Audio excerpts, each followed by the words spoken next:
Allahu Akbar, Allahu Akbar.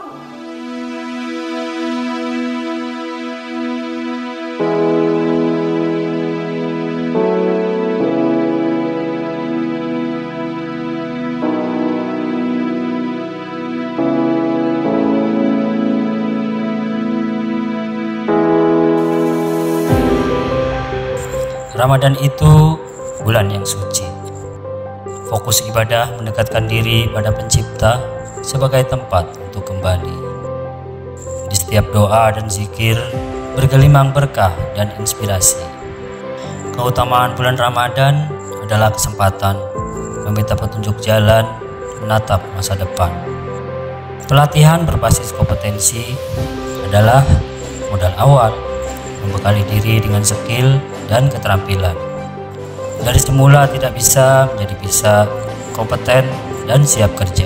Suatu hari nanti, aku ingin menjadi seorang desainer. Waktu berlalu dalam setiap perjalanan, seolah kita sedang berjalan untuk pulang, melangkah menuju kemenangan. Allahu Akbar, Allahu Akbar, Allahu Akbar. La ilaha illallah, wallahu akbar.